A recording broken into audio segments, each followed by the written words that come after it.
Parashat Terumah, Aliyat Rishon. The rabbis teach us that before Chet Egel, Borei Olam was going to rest and reside within the hearts of all Bnei Yisrael. But once Bnei Yisrael already sinned with the calamity of the golden calf, Bnei Yisrael had to build their way back to Borei Olam.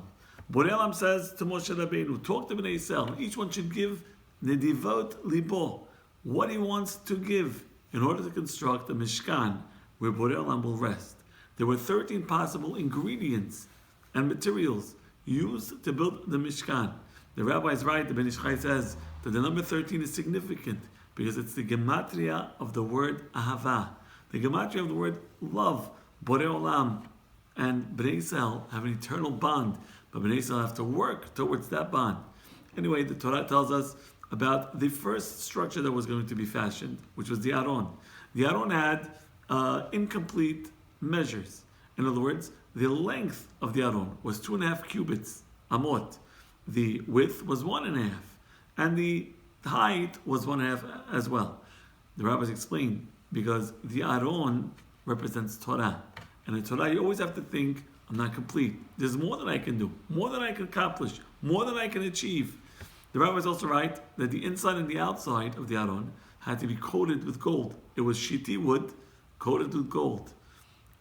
And had to have a zir zav, had to have a crown which circumvented the entire Aron.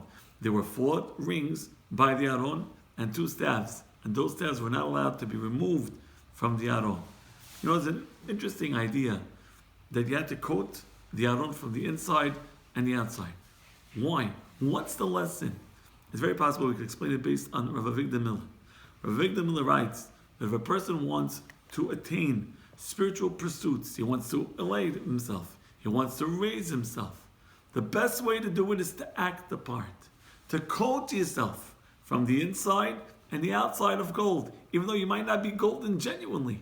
But if you coat yourself, then you're called the Aron HaZahav. You're called the Aron of gold. Why? Because you personify, you become the part you want to play.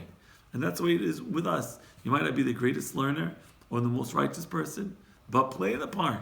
And soon enough, the external will become internal.